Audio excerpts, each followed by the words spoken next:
Amantísimo Dios, entendemos fácil y sencillamente aquí en tu palabra, Señor, que cada día nos hablas y que ahora, Señor, nos has hablado por tu palabra para entender que para renovar nuestra vida, nuestro entendimiento, para volver ante ti y a tu palabra, Señor, el camino es tu palabra. Seas tú iluminando nuestros corazones con el entendimiento de tu palabra, Señor, ayudándonos por medio de ella, Señor, a buscar ser obedientes ante ti y a llenarnos de gozo y de alegría por venir ante ti, Señor, y encontrar el gozo de nuestra salvación. En Cristo Jesús te damos gracias, bendito Dios. Amén.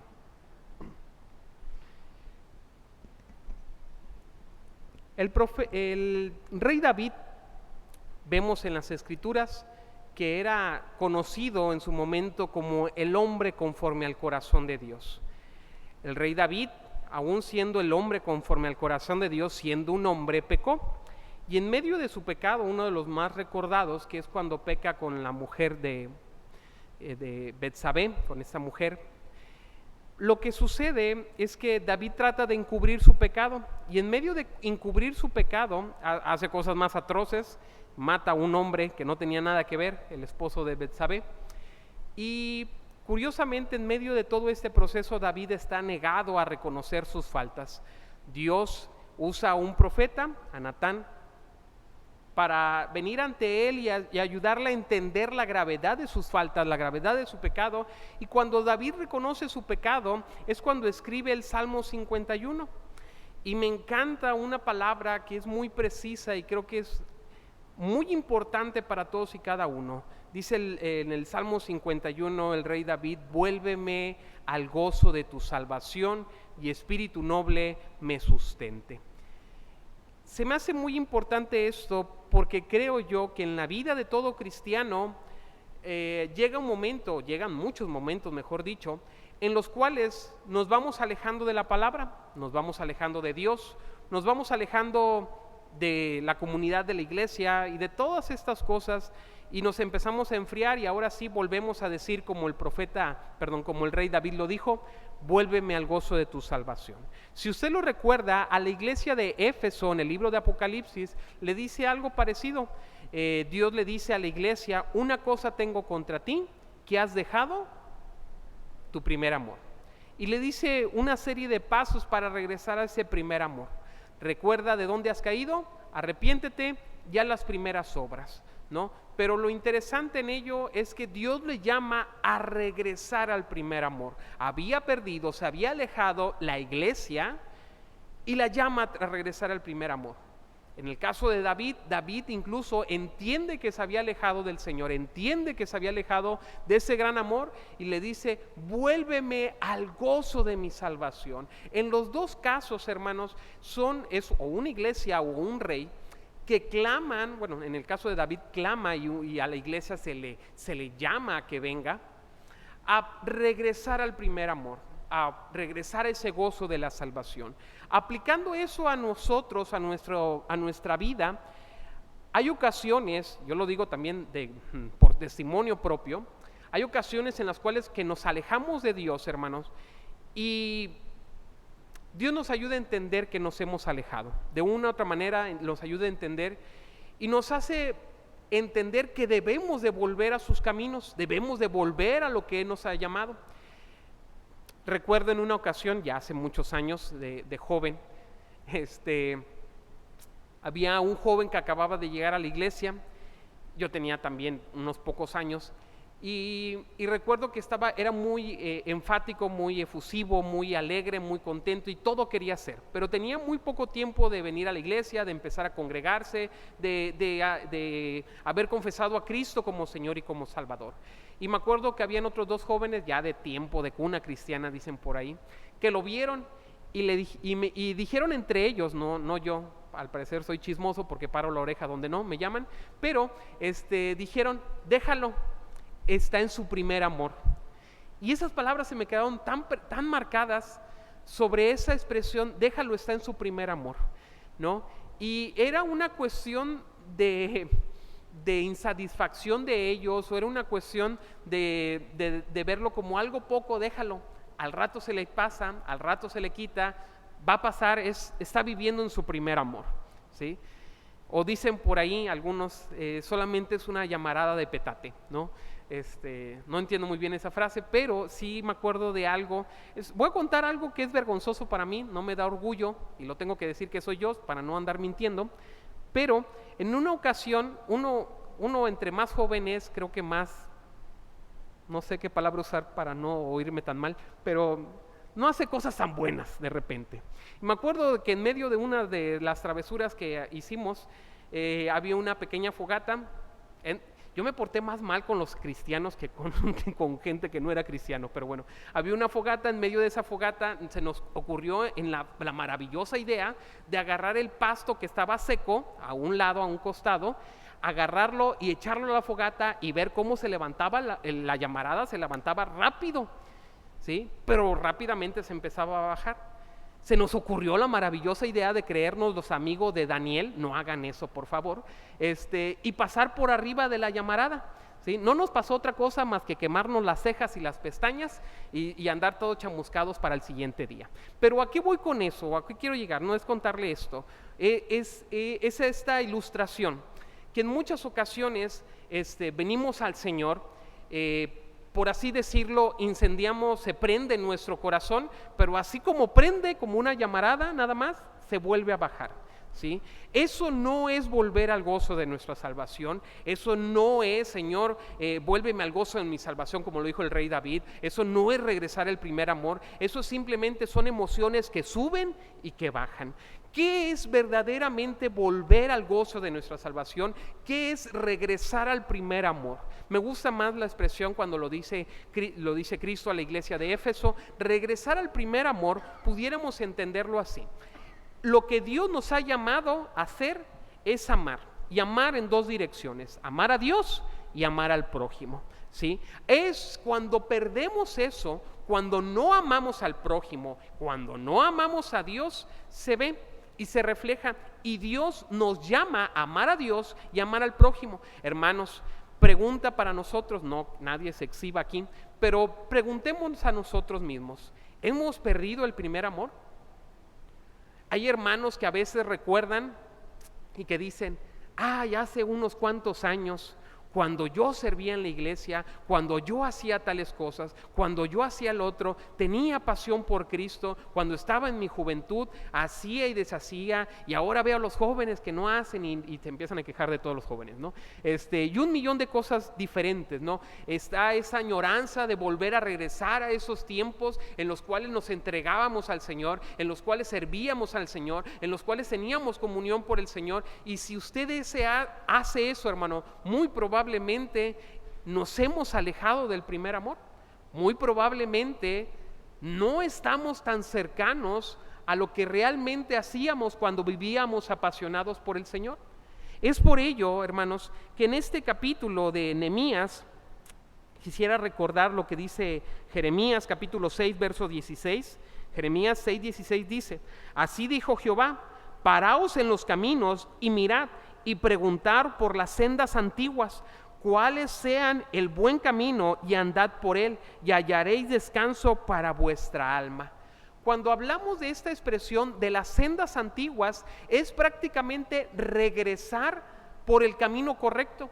Nos hemos desviado, nos hemos alejado del primer amor, nos hemos alejado del gozo de nuestra salvación, y es regresar a la senda antigua, regresar a la palabra, regresar a lo correcto, regresar como pueblo del Señor. En este contexto, platico todo esto para entender esto. En el libro de Nehemías, capítulo 8, el pueblo, ya lo sabemos, se había alejado del Señor. Por eso habían llegado las deportaciones a Babilonia, por eso se los habían llevado a Babilonia, por eso habían pasado por diferentes calamidades. Y ahora que regresó el pueblo, lo veíamos el domingo pasado, ellos regresaron a la palabra. Cuando regresaron a la palabra, su vida empezó a cambiar, su vida empezó a ser transformada. Y ahora en este capítulo, en el capítulo 8, pero verso 13, nos ayuda a recordar que no solamente hicieron un recordatorio de la palabra, no solamente regresaron a la palabra, como grupo, como iglesia, por así decirlo, sino que también individualmente empezaron un proceso cada una de las familias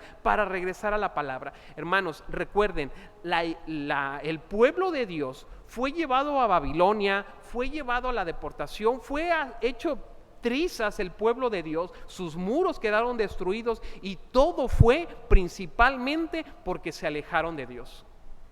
El pueblo se alejó de Dios, puso otros dioses paganos, pusieron otras prioridades, el pueblo simple y sencillamente negó a Dios, se alejó del Señor, puso reyes paganos, puso reyes fuera de Dios y muchas otras cosas, y ellos recibieron las consecuencias de todos estos actos, la nación, ¿sí? La nación entera recibió las consecuencias de todos estos actos. Ahora que el pueblo ha regresado, ahora que el pueblo ha reconstruido los muros, ahora sí, dicen por ahí, no es versículo bíblico, pero después de niño ahogado, bueno fuera que estuviera en la Biblia para que así también no lo supiéramos, ¿verdad? Pero sí, desafortunadamente, hasta que pasa la desgracia en el pueblo de haber llevado a Babilonia, de haber sufrido tanto, ahora sí dicen, ¿saben qué? Como que cuando nos alejamos de Dios nos va mal, mejor vamos a acercarnos al Señor. Y esto, hermano, no es otra cosa más que este llamado de parte de Dios a que también nosotros podamos regresar a esa senda antigua, podamos regresar a lo correcto. De hecho, vamos a ver 3 pasos esenciales, recuerden, 3 pasos esenciales para que el pueblo vuelva a la senda antigua. Le decía en Apocalipsis a la iglesia de Éfeso se le dice 3 cosas, no son las mismas, pero se le dice 3 cosas. Recuerda de dónde has caído, arrepiéntete y haz las primeras obras. Si no, vendré pronto a ti y quitaré el candelabro de en medio de ti. Aquí vamos a ver otros 3 pasos completamente diferentes para regresar a esa senda antigua, para regresar al gozo de nuestra salvación, para regresar a verdaderamente retomar el primer amor que es Cristo y su iglesia, Cristo y el prójimo, ¿sí? Y en esta hora yo les invito a que me siga apoyando con su vista. Nehemías capítulo 8 y voy a retomar lo que dice el verso 13 y 14 y el primer paso. Vamos a hablar de 3 pasos y el primer paso para que el pueblo vuelva a la senda antigua es escuchar la voz de Dios. El primer paso, hermanos, es escuchar la voz de Dios. Lo voy a volver a leer porque son cortos estos pasajes. Dice, al día siguiente se reunieron ¿quiénes? Las cabezas de las familias de todo el pueblo, sacerdotes, levitas y aedras, el escriba, para entender la palabra de la ley. Hermanos, ¿cuánto tiempo pasó para que ellos regresaran a la palabra? Dice, cuando ya les cayó el 20, cuando ya entendieron, no dijeron, pues el siguiente domingo. No, ellos dijeron al día siguiente, ¿sí? Es inminente, hermano, que usted haga algo cuando sabemos que nuestro corazón se aleja del Señor. No es algo que lo podamos dejar para la siguiente semana, es algo que lo debemos de hacer hoy, ¿sí? Hermanos, regresar a Dios no es como comenzar la dieta, ¿sí? Nada más los lunes se comienzan las dietas, si no se pueden comenzar las dietas, ¿verdad? No, regresar a Dios es algo inminente, es algo que debemos de hacer pronto, ¿sí? Es algo que es como cuando se está cayendo una torre, lo primero que hacemos no decimos, pues a lo mejor un día de esto voy a empezar a correr, corremos inmediatamente, ¿no? Porque es un peligro inminente. Alejarnos de Dios es un peligro inminente, hermano, y no puede esperar para el día de mañana. Por eso dice, al día siguiente se reunieron. ¿Y quiénes se reunieron, hermano? Dice, los cabezas de las familias de todo el pueblo, ¿sí? Sacerdotes y levitas aedras. ¿Por qué eso es importante? Hermanos, tristemente, no sé si sea en todo el mundo, pero al menos lo vemos constantemente en México. No lo digo que esté mal, pero ahorita espero explicarme correctamente. Las iglesias, la mayoría de las iglesias principalmente están llenas de mujeres más que de hombres. Entiendo que lo más probable que es por una cuestión laboral, entiendo eso. Pero, hermanos, entiéndase que el que es la cabeza del hogar, ¿quién es? El esposo, ¿sí? El hombre.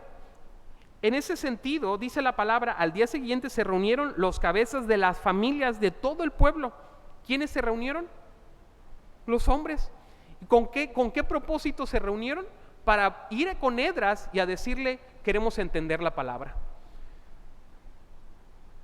Una disculpa por decirlo tan claramente, pero creo que la mayoría de las veces, no todas, creo yo que no todas, pero la mayoría de las veces en los miércoles de estudio puedo contar con una mano los hombres que hay y a veces hasta creo que me sobran dedos, ¿no?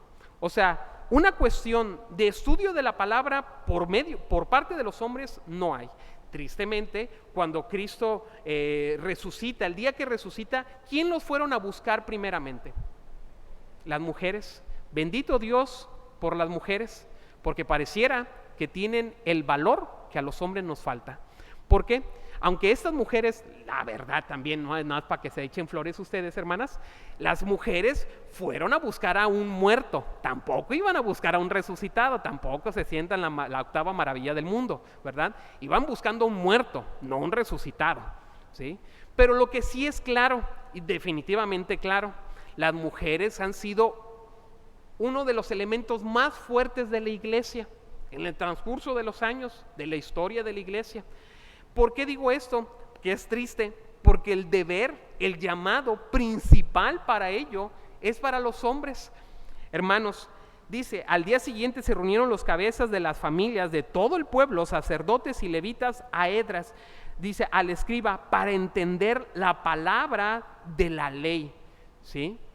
Hermanos varones, el deber para instruir en el Señor a los de su casa es sobre usted, ¿sí? Se oye muy bonito cuando dicen el varón es la cabeza del hogar, ¿sí? Se oye muy bonito, pero cuando usted y yo entendemos las responsabilidades que eso implica, no va a ser la cabeza, o no va a querer ser la cabeza, va a querer ser el dedo chiquito del pie, ¿sí? Porque cuando entendemos la responsabilidad tan grande que es ello, hermano, que el varón es el principal que debe de entender la palabra, estudiar la palabra, enseñar la palabra dentro del hogar, como lo hemos dicho en otras ocasiones, el varón en su casa debiera de ser como el pastor en la iglesia, no este pastor, sino un pastor ideal, ¿sí? Yo por eso le digo a los hermanos, haga una lista y ponga todas las cualidades mejores y perfectas del mejor pastor que usted se puede imaginar en el universo, no este, sino Cristo. Y eso, cuando usted la haga y la termine, diga, esto tengo que hacer yo en mi casa, ¿no? Y nos va a doler bastante porque vamos a ver que no nos acercamos mucho de repente, ¿no? Hermanos, los primeros que se deben de acercar a la palabra del Señor para enseñar la palabra del Señor son las personas, los líderes del hogar en ese sentido. Ahora también dice, no solamente en la casa, sino en la iglesia. ¿Quiénes son, hermanos, los que primeramente deben de estar acercándose para estudiar y entender la palabra? Les repito, dice, las cabezas de las familias de todo el pueblo, los sacerdotes y los levitas. Los líderes de la iglesia son lo más indispensable que estén en la meditación, estudio y comprensión de la palabra de nuestro Dios.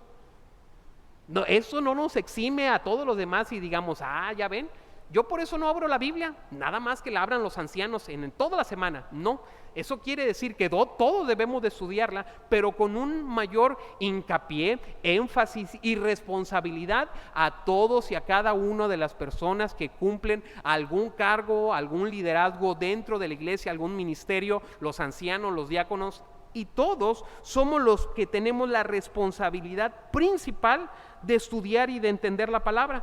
Pero dice en el verso 14, y hallaron escrito en la ley de Jehová, había mandato por mano de Moisés, que habitasen los hijos de Israel en tabernáculos en fiesta solemne el día séptimo. Bueno, ahorita voy a entrar a ello, pero recuerdo una palabra muy importante, es que estos líderes de la iglesia se reunieron con el sacerdote, con el escriba Esdras, dice, para entender la palabra, ¿no? Algo interesante es que esta palabra entender en hebreo, que es bi, implica discernir, captar con profundidad, implica, aplicar lo aprendido, no buscar solamente información, sin transformación, en el texto es, hallaron escrito, descubrieron algo que estaba allí todo el tiempo, pero lo habían ignorado. Hermanos, el mayor avivamiento, para iniciar un avivamiento en nuestra casa, en nuestra iglesia,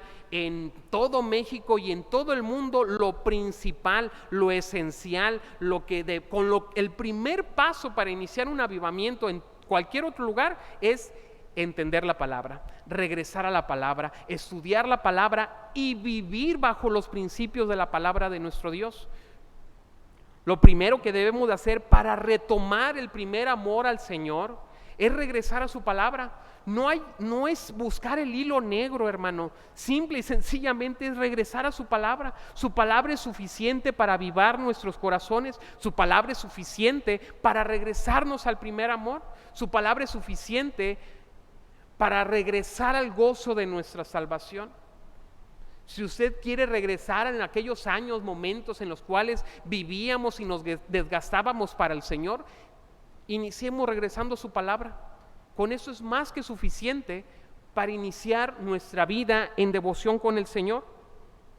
Recordemos que Cristo es la palabra encarnada. Cristo nos habla hoy y nos sigue hablando todos los días, y siempre es por medio de la palabra. Decía un pastor: ¿quieres que Dios te hable con voz audible? Pues lee la palabra en voz alta, con eso es suficiente. Simple y sencillamente es leer su palabra, hermano, para poder regresar al gozo de nuestra salvación, para regresar a las Escrituras, para regresar a la senda antigua. No es otra cosa más que regresar a la palabra de nuestro Dios. No puede haber familias piadosas, familias que busquen al Señor, sin que primeramente, lo repito, las cabezas, los hermanos comprometidos busquen primeramente al Señor. Dios nos llama a oír, no nos llama a oír nuevas voces, sino simple y sencillamente escuchar su palabra. La segunda, hermano, decíamos, el segundo paso esencial para que el pueblo vuelva a la senda antigua, no solamente es escuchar su palabra, sino obedecer los caminos de Dios. Del verso 15 al 17, no lo voy a leer porque es un poquito más extenso. Del verso 15 al 17 se describe que ellos encontraron nuevamente, no encontraron nada nuevo, nada más volvieron a encontrar este pasaje de las Escrituras en las cuales Moisés escribió esta fiesta de los tabernáculos. ¿Qué era la fiesta de los tabernáculos? Por 7 días el pueblo se reunía y hacían unos pequeños tabernáculos, unas pequeñas tiendas, la fiesta de las tiendas también llamada, en la cual esto le recordaba su periodo que tuvieron en Egipto, el periodo que tuvieron 40 años en Egipto, en lo cual se refugiaban por medio de tiendas. Y esto es algo muy hermoso. Primeramente era un recordatorio que Dios los sacó de Egipto, que Dios los permitió estar en el desierto y que Dios les proveyó de todo en medio del desierto, pero también era un recordatorio para ese momento, para Esdras y el pueblo que estaba ahí, que los muros no lo eran todo. Los muros que acababan de construir no lo eran todo. Quien era su defensor, quien era su proveedor, quien los había sostenido y quien los seguirá sosteniendo era Dios. El mismo Dios que los sostuvo en el Egipto, que los sacó de Egipto y que los sostuvo en el desierto. Ese era el recordatorio de esa fiesta. Y es interesante, el pueblo leyó lo que veía, lo de las fiestas. Vieron la fiesta que se tenía que realizar y lo primero que hicieron es realizarla, como todo mexicano, buscando un pretexto para hacer fiesta, ¿verdad? Pero en este contexto, ellos vieron esta oportunidad y la tomaron, simple y sencillamente. Dijeron: vamos a hacer conforme a lo que dice la palabra de nuestro Dios. Y eso es importante. Debemos de entender algo, hermano. La lectura de la palabra no solamente es llenarnos de información, es vivirla, es obedecerla, ¿sí? Porque nada vale si la leemos de Génesis, Apocalipsis y no la hacemos, no la vivimos. El llamado de Dios no solamente es oír la palabra, sino hacer la palabra de nuestro Dios. El pueblo entendió que se había alejado del Señor, regresaron a su palabra. El pueblo entendió que no hacían lo correcto y dijeron: a partir de hoy vamos a hacer lo correcto, vamos a obedecer la palabra de nuestro Dios, ¿sí? Es por ello que el pueblo empieza a obedecer los caminos del Señor. De hecho, nos dice que en esta porción hicieron saber y pregonaron a todo el pueblo, le empezaron a decir qué es lo que iban a hacer y que iban a hacer esta fiesta solemne en la cual iban a movilizar todo el pueblo para celebrar eso. Dios había ordenado durante estas fiestas de los tabernáculos a los israelitas vivieran en chozas, en pequeñas tiendas de ramas, incluso aquí lo menciona, para recordar su peregrinaje en el desierto, donde Dios habitó con ellos en medio de toda esta dificultad. Esta fiesta era una celebración de gratitud, de dependencia. Los tabernáculos eran un símbolo de la seguridad del pueblo que no estaba en los muros de piedra, sino en la presencia fiel del Señor. El tabernáculo, hermano, en los tiempos de que el pueblo estuvo en Egipto, que estuvo en el desierto, era un recordatorio, el tabernáculo, de que Dios estaba con ellos, Dios estaba en medio del pueblo, ¿sí? Es por ello muy importante ese tabernáculo, porque también nos dice en la palabra que ahora ya no hay un tabernáculo. Usted y yo ya no necesitamos ese tabernáculo como lugar santo y lugar santísimo. Ahora todo ese tabernáculo ha sido única y exclusivamente Cristo nuestro Señor. ¿Se acuerda cómo dice? Y Él será llamado Emmanuel, que quiere decir Dios con nosotros, ¿no? El tabernáculo era eso, era Dios con nosotros, la representación de Dios con nosotros. La palabra nos enseña y nos ilustra para entender que usted y yo tenemos que ver que Cristo es el cumplimiento perfecto de ese tabernáculo. Cristo es el verdadero tabernáculo de Dios, por el cual Dios habita con nosotros y en nosotros. Cristo es el único y verdadero tabernáculo. De hecho, Cristo también celebró esta misma fiesta de los tabernáculos en Juan capítulo 7, y en este mismo pasaje de Juan capítulo 7, en el verso 37, dice Jesús: si alguno tiene sed, venga a mí y beba, ¿sí? Le estaba diciendo al pueblo: ustedes se sienten acompañados por el Señor, pero nadie verdaderamente ha bebido de la agua en la cual jamás volverá a tener sed. Había una compañera en la universidad que decía: yo y Dios nos llevamos bien, Él por su lado y yo por el mío. Le dijo: no, pues la mejor relación, ¿verdad? Así quisieran decir algunos hermanos que están casados a lo mejor. Pero no, eso no existe, hermano. Eso no es una relación correcta, adecuada ni perfecta, de ninguna manera. La relación adecuada a la cual Dios nos ha llamado a tener con Él es estar con Él, ¿sí? El Emmanuel se ha cumplido en nuestra vida, el Dios con nosotros se ha cumplido con nosotros, y la única forma de poder tener una relación correcta con Dios, hermano, no es por medio de nosotros, es por medio de Cristo. Simplemente por medio de Cristo.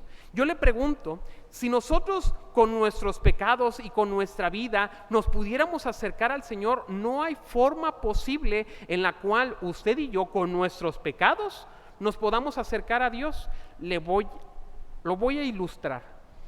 Si a usted, hermano, le dijeran: vamos a hacer un viaje, queremos mandar a un hombre al sol, ¿usted dijera presente? Quiero yo pensar que no.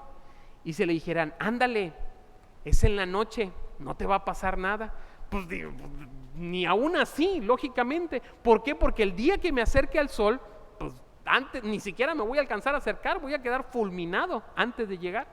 Hermanos, ¿quién podría mantenerse con nuestros pecados delante de Dios? No existe hombre. Por eso Isaías, cuando ve al Señor, cuando ve la santidad de Dios, dice: ¿quién soy yo? Que un hombre imperfecto, de labios impuros, habitando en medio de un labios impuro. Ay de mí que soy muerto, dice Isaías. Porque Isaías dijo: yo no me puedo, yo con mi pecado no me puedo acercar a Dios porque voy a morir. Y cuando dice Isaías en el capítulo 6, dice eso, estaba aterrorizado. Dijo: ya me morí, hasta aquí llegué. ¿Por qué? Porque entendió que con él y sus pecados no podían acercarse. Pero lo hermoso es lo que continúa diciendo, que Dios pone un carbón encendido en los labios de Isaías y le dice: es limpio tu pecado. Hermanos, nosotros no nos podemos acercar a Dios por nosotros mismos. Es como querer ir al sol. Nosotros nos tenemos que acercar por medio de alguien que nos ayude a estar refugiados para acercarnos a Dios y que no nos pase nada. Y ese es Jesucristo. Por Jesucristo, hermano. ¿Se acuerdan en el Antiguo Testamento? El sumo sacerdote solamente una vez al año entraba para ofrecer sacrificio, y si entraba con su vida pecaminosa, moría, ¿sí? Ahora Cristo viene, muere por nosotros y rasga el velo del lugar santo y el lugar santísimo, para que ahora usted y yo, como dice el libro de la carta a los Hebreos, entrad pues confiadamente al trono de su gracia para encontrar oportuno socorro. Hermanos, lo que no podía hacer el pueblo en el lugar santísimo, ahora usted y yo podemos entrar con completa libertad, y no por nosotros, sino por la obra de Cristo. Regreso al entender esto, hermanos, no solamente es leer la palabra, sino entender la palabra. Y en el entendimiento de la palabra, este es un llamado a regresar al Señor. Regresamos a su palabra, obedecemos su palabra, y el resultado de obedecer su palabra es hacer lo que Cristo nos ha llamado a hacer. Si usted lo quisiera resumir, Cristo mismo dijo: la ley y los profetas se cumplen en dos cosas: amar a Dios y amar al prójimo. ¿Sabe por qué nos reunimos? Para amar a Dios y para amar al prójimo. ¿Sabe qué es lo que hacemos fuera de la iglesia? Amar a Dios y amar al prójimo. Toda nuestra vida se resume en el deber de toda nuestra vida, es amar a Dios y amar al prójimo. En todos los sentidos, de todas las formas, es amar a Dios y amar al prójimo. Si, hermanos, si usted y yo cumpliéramos con ello, la iglesia fuera completamente diferente.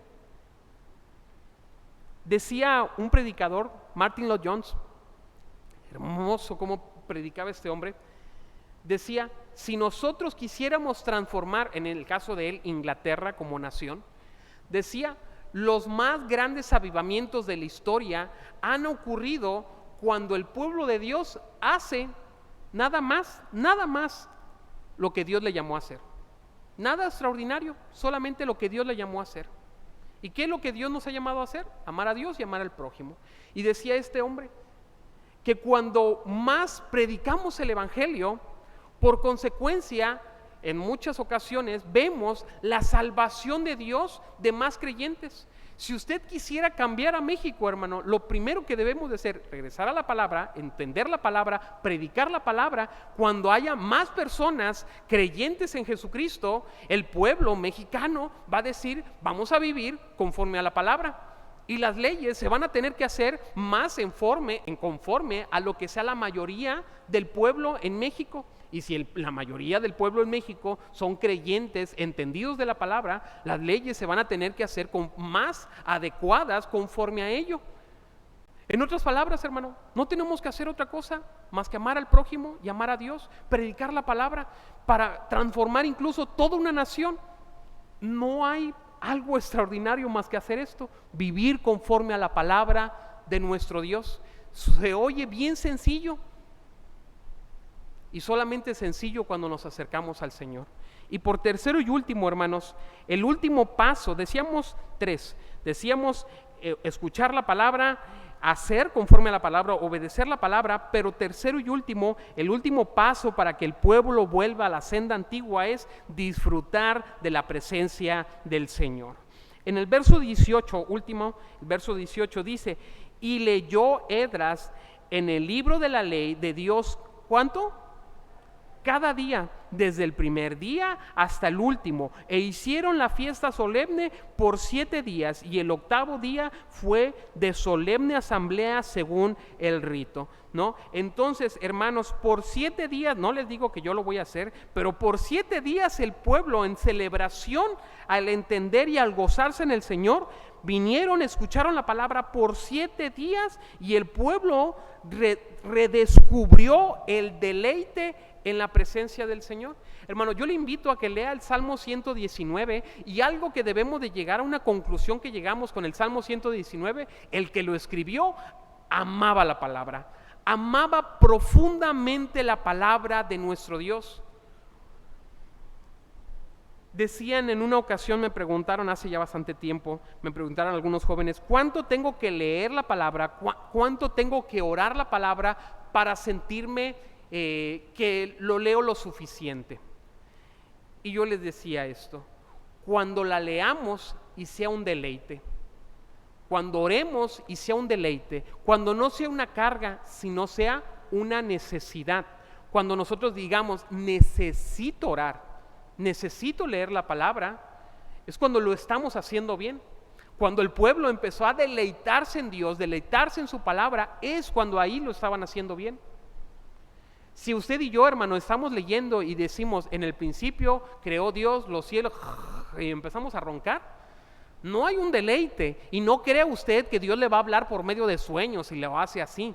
Hermanos, debe de haber un deleite en la palabra de nuestro Dios, y ese deleite no va a venir de otra manera más que entendiendo, comprendiendo y enamorándonos de la palabra de Dios en nuestra vida. Pero encima de todo esto, dice en Apocalipsis capítulo 21, verso 3, he aquí el tabernáculo de Dios con los hombres, y Él morará con ellos, y ellos serán su pueblo, Dios mismo estará con ellos como su Dios. Cuando usted y yo volvemos a la palabra, hermanos, es volver a Dios, es volver a Cristo, es volver al deleite de regresar al primer amor. Les decíamos, para regresar al primer amor, para regresar al gozo de nuestra salvación, Apocalipsis nos dice, recuerda de dónde has caído, arrepiéntete y haz las primeras obras. En este pasaje podemos recordar 3 pasos, decíamos, escuchar la palabra, obedecer la palabra y deleitarnos en el Señor. Simple y sencillamente, disfrutar la presencia del Señor con su pueblo, con los suyos. Hermanos, si a usted le es un pesar venir, pongámonos a cuentas y busquemos y pensemos, ¿realmente nos deleitamos en la presencia del Señor? Hermanos, usted y yo nos reunimos aquí por amor a Dios y por amor al prójimo, ¿sí? Porque no está aquí, usted no se mete aquí y dice, no, hermano, yo voy a estar aquí y yo no voy a estar en convivencia con los otros hermanos, ¿no? En lugar de la batería, pónganme a mí ahí para no convivir con nadie más, ¿no? Como si estuviera en cuarentena, ¿no? De ninguna manera.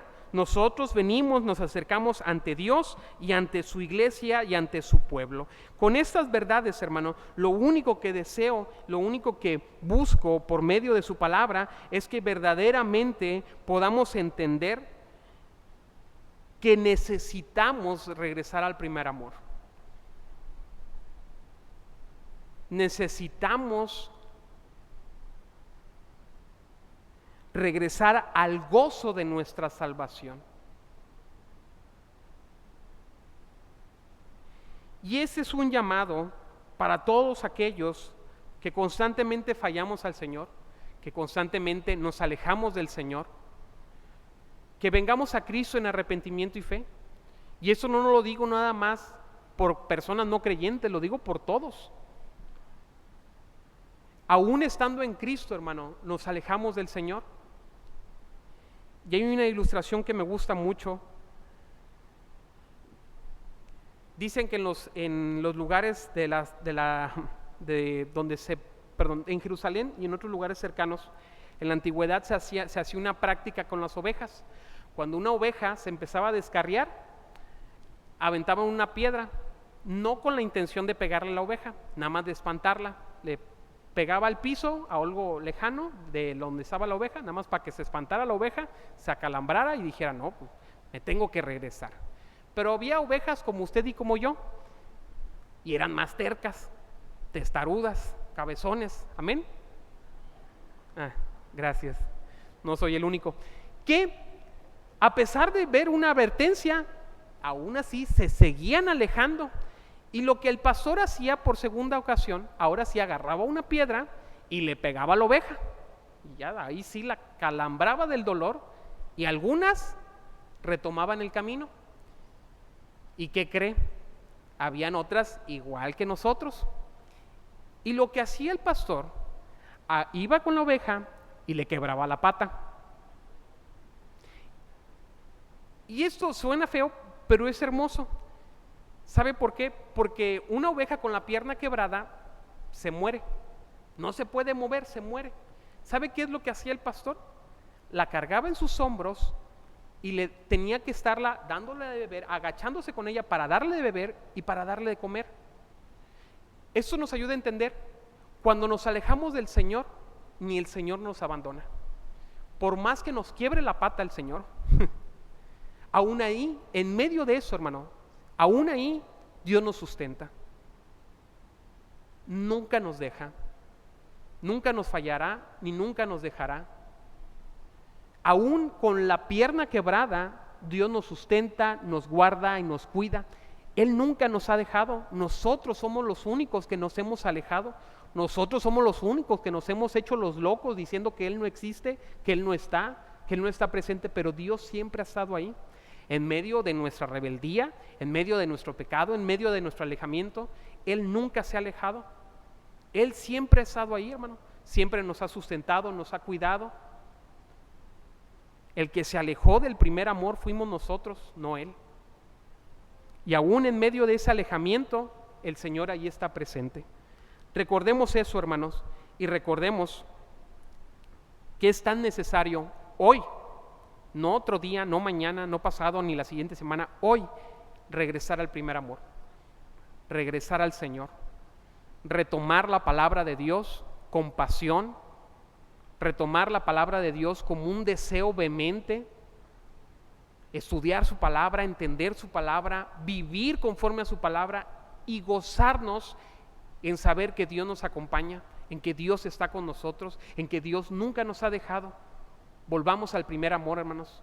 Regresemos al gozo de nuestra salvación y disfrutemos del Señor. Y si hubiera alguien aquí sin Cristo, solamente te puedo decir, la única manera en la cual vamos a tener una verdadera relación con Dios va a ser por medio de Jesucristo.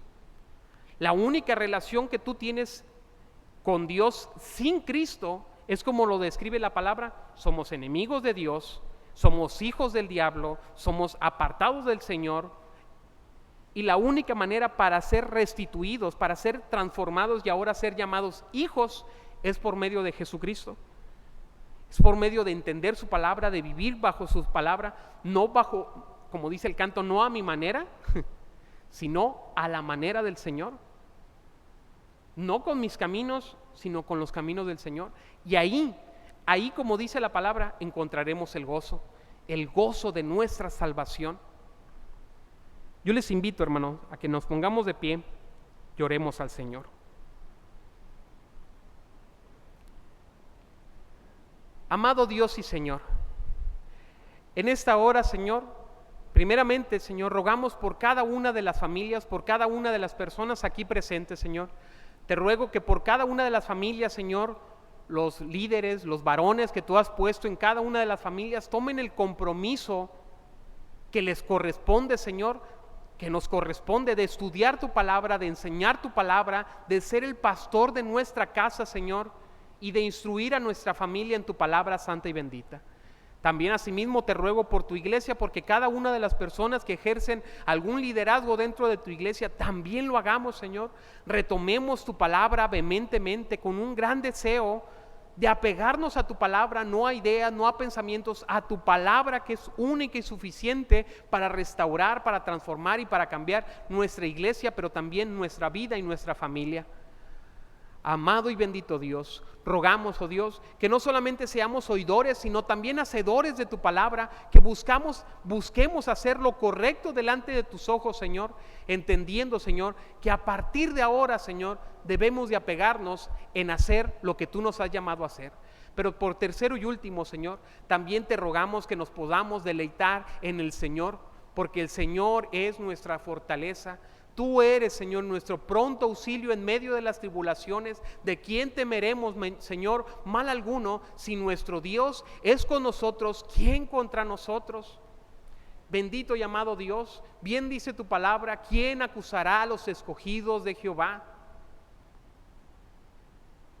Señor, ayúdanos a entender que ni la vida, ni la muerte, ni ángeles, ni potestades, ni ninguna cosa creada nos podrá separar del amor de Dios que es en Cristo Jesús. Ayúdanos a entender, Señor, que en medio de la disciplina, Señor, que tú ejerces a nuestra vida por nuestra rebeldía, siempre has estado presente y siempre lo estarás. Siempre nos has sustentado, siempre nos has cuidado, nunca nos has dejado, Señor, y podemos saber, Señor, porque en todo día tu provisión ha sido única y suficiente para nosotros. Señor Dios Todopoderoso, seas tú con tu iglesia, con tu pueblo, Señor, a entender, que podamos entender lo importante y lo gran necesario, el llamado tan necesario de regresar al primer amor, de regresar, Señor, al gozo de nuestra salvación y que hoy sea una realidad en nuestra vida. En el nombre poderoso de Cristo te damos gracias, Dios. Amén. Ahora respondamos a nuestro Dios. Segunda de Corintios capítulo 9, verso 7 dice: cada uno dé como propuso en su corazón, no con tristeza ni por necesidad, porque Dios ama al dador alegre. Como es costumbre en esta iglesia, cada primer sábado y cada primer domingo y cada